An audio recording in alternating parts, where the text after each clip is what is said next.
everyone and welcome back to the channel. This is me, Dr. Shweta. Today we are going to explore a very important topic in language and literary theory, the Saussurean linguistics.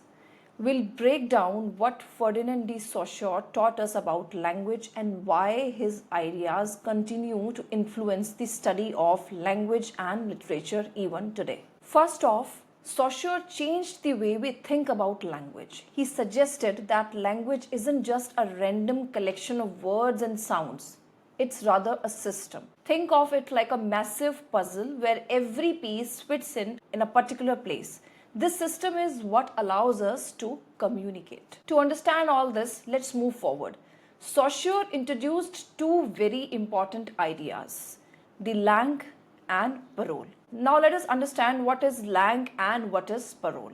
Langue is the underlying set of rules and structures of a language. You can think of langue as a blueprint or the rule book of how language works. For example, grammar is the langue of any language or the English language. Whereas parole is the way we actually use language in everyday life. For example, our conversations, our writings and our expressions that we use in communicating with others is known as parole. Imagine langue as the game rules in sports and parole as the way players use those rules during the game. You might not think about the rules every time, but they are always in action, they are always in our mind, they are always there with us, and we subconsciously use them in communicating with people every now and then. Now here is another key point that Saussure talked about. Saussure said that the link between words and their meaning is arbitrary. Now what does that mean? There is no natural reason why the sound cat should represent the furry animal we love.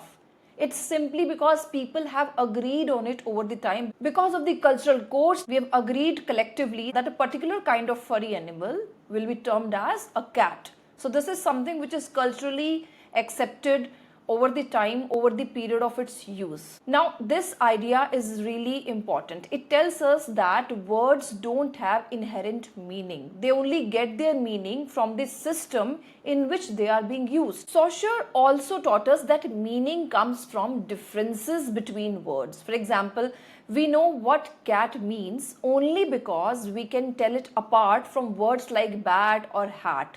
So the meaning of the words is generated through the difference it holds from other words. It is the difference between words that give each one its specific value and its specific meaning based upon the cultural codes we share. So language works by contrasting one word with another.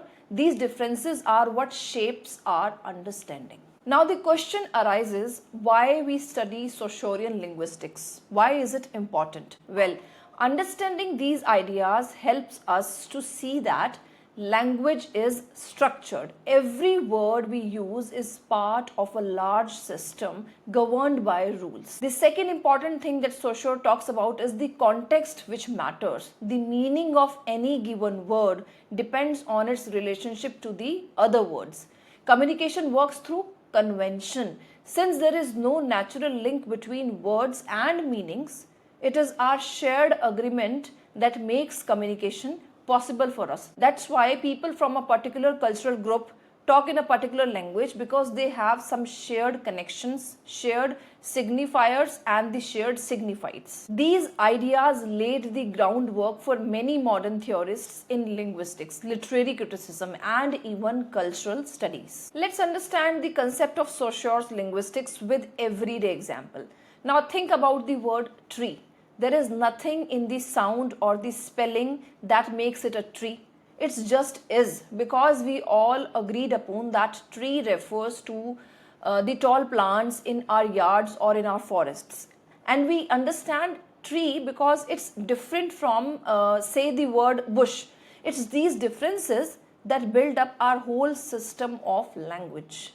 This is exactly what Saussure was pointing out. The system and the relationship are the key to how meaning is created. I hope this video makes Saussurean linguistics much clearer to you. If you found this explanation helpful, please give it a thumbs up and subscribe to the channel for more insights on language, literature and theory. If you have any questions or comments, please leave them below. I would love to hear your thoughts on that. This is Dr. Shweta signing off. See you in the next video.